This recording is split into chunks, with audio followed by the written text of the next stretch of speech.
പാലക്കാട് ജില്ലയിലെ മരുതറോഡ് പഞ്ചായത്തിൽ ഇക്കുറി UDF അധികാരത്തിലെത്തി.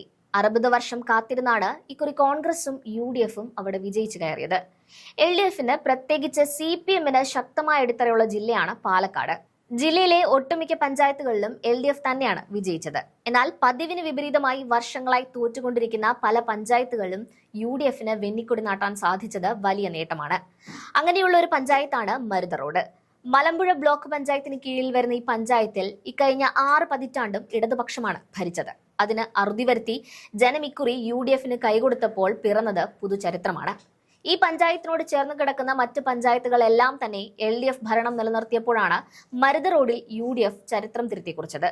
കുഴൽമന്നം, ലക്കടി, പേരൂർ, മലമ്പുഴ, മങ്കര, മണ്ണൂർ, മേലാർക്കോട്, മുണ്ടൂർ തുടങ്ങിയ സമീപ പഞ്ചായത്തുകളിലെല്ലാം തന്നെ LDF മികച്ച പ്രകടനത്തോടെ ഭരണം പിടിച്ചെടുത്തപ്പോഴാണ് മരുതറോഡിൽ UDF 60 വർഷത്തെ കാത്തിരിപ്പ് അവസാനിപ്പിച്ചത്.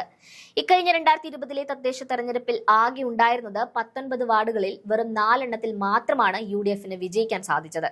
കോൺഗ്രസിന്റെ ജനപ്രതിനിധികളാണ് 4ഇടത്തും വിജയിച്ചത്. ഒരു സീറ്റിൽ BJP ജയിച്ചപ്പോൾ ശേഷിച്ച 14ഉം ഇടതുപക്ഷം പിടിച്ചെടുത്തു. എന്നാൽ 5 വർഷങ്ങൾക്കിപ്പുറം ചരിത്രത്തെ കെട്ടുകഥകളാക്കി ഈ പഞ്ചായത്ത് UDF പിടിച്ചെടുക്കുകയായിരുന്നു. ഇക്കുറി 21 വാർഡുകളിലേക്ക് തെരഞ്ഞെടുപ്പ് നടന്നപ്പോൾ 12ഉം UDF ആണ് വിജയിച്ചത്. LDF 8ഇടത്ത് വിജയിച്ചപ്പോൾ CPMന്റെ സിറ്റിംഗ് സീറ്റായ കുന്നന്നൂർ വാർഡിൽ BJPയും വിജയിച്ചു.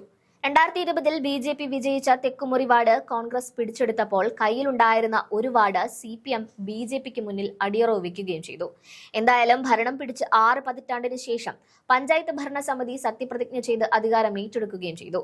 പഞ്ചായത്ത് ഓഫീസിലേക്ക് ഭരണം ഏറ്റെടുക്കാൻ കയറിയ പ്രവർത്തകർ ആദ്യം ചെയ്തത് പഞ്ചായത്ത് ഓഫീസിന്റെ ചുവരിൽ സ്ഥാനം പിടിച്ച EMSന്റെ ഫോട്ടോ എടുത്തു മാറ്റുകയായിരുന്നു. പകരം രാഷ്ട്രപിതാവ് മഹാത്മാഗാന്ധിയുടെ ചിത്രം പഞ്ചായത്ത് ഓഫീസിൽ ഇടം പിടിച്ചു. സത്യമേവ ജയതേ എന്ന് എഴുതിയ ചിത്രമാണ് സ്ഥാനം പിടിച്ചത്. ആദ്യത്തെ പ്രധാനമന്ത്രി ജവഹർലാൽ നെഹ്റുവിന്റെ ചിത്രവും ഇനി പഞ്ചായത്ത് ഓഫീസിൽ ഇടം പിടിക്കും. ഗാന്ധിയെയും നെഹ്റുവിനെയും പ്രതിഷ്ഠിക്കുന്ന കോൺഗ്രസ് പ്രവർത്തകരുടെ ദൃശ്യങ്ങൾ സമൂഹ മാധ്യമങ്ങളിൽ വൈറലാകുന്നുണ്ട്. ആ ദൃശ്യങ്ങളിലേക്ക് കൂടി പോകാം.